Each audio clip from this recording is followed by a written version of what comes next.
As I was sitting at my computer yesterday editing my latest video, I heard a very startling, loud cracking noise. So I thought to myself, uh-oh. So I checked out my sculptures and I discovered a disturbing thing. As you can see, this separated by quite a bit here. So I looked at my other pieces. This one is separated here, and this one has separated here.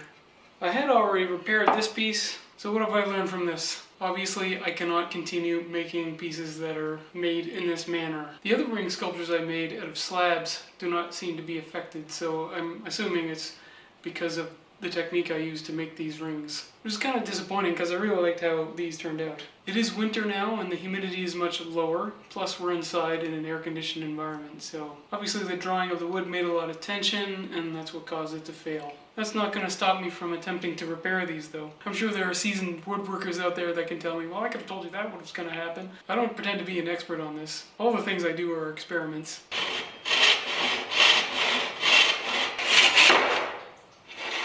Okay, so it moved this way, as well as pinching it this way. If I want to move it that way, probably best to cut on this joint here. Pains me to have to do this.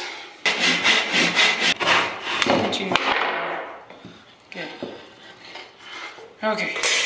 Well, I may not be able to glue this back together the way it is. I might have to make another cut. So basically I need to somehow rotate this so that these line up. So if I want to rotate it that way, I should cut this joint here.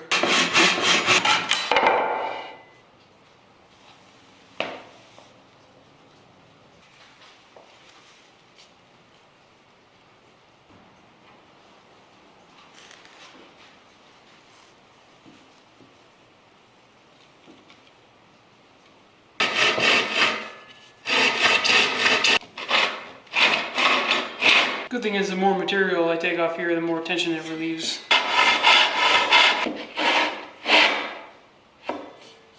Certainly better, and it lines up pretty good. So I might just use some CA glue in the joint there. Set that aside for now.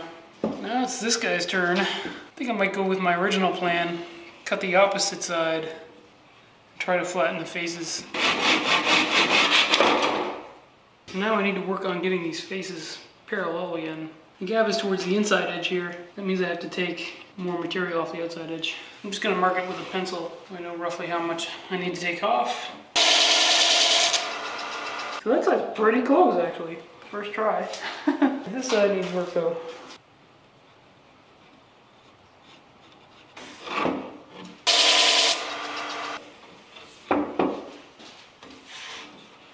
I need to take a bit more off this side. Alright, I'm okay with that. So I'm just going to put some glue in here.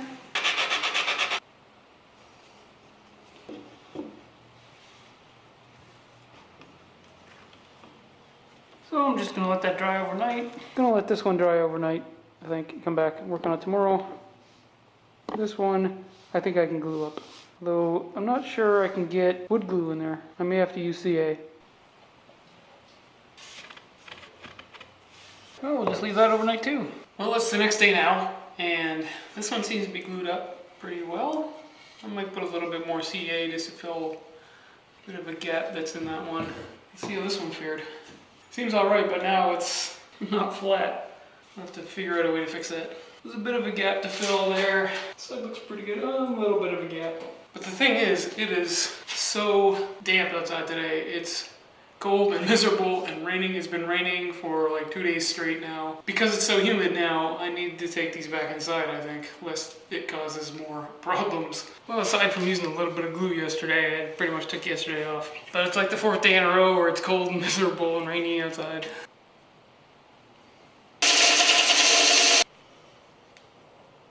Well, it's pretty dang close.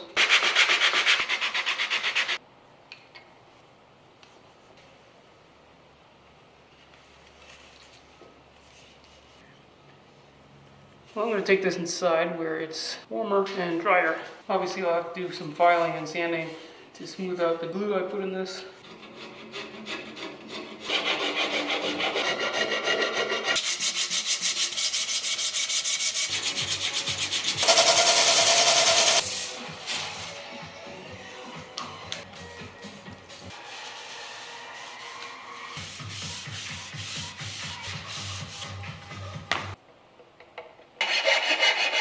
I should take this opportunity to make a new base for this.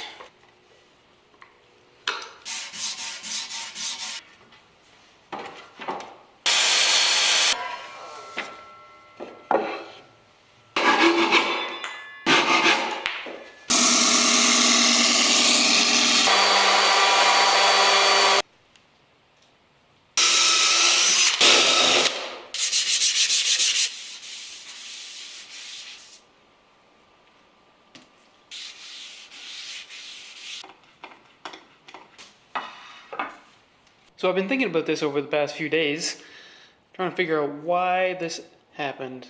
And what I've determined is that if I have a wedge of wood, the grain is running this way, it doesn't shrink much in this direction, but it can shrink a lot in this direction. So when this shrinks, it actually changes the angle of the ends of this piece of wood. So if you have them glued up in a circle and it starts to shrink, it ends up wanting to close in on itself. As you can see, it wants to break somewhere. So ultimately, it is not necessarily a good idea to create segmented rings like this. So now that these are back together in one piece, they may fail again, unfortunately. But hey, I did it to myself, and it's a lesson learned. Thanks a lot for coming along for the ride as I bumble through learning how wood works. We'll see you next time in Cammy's Garage.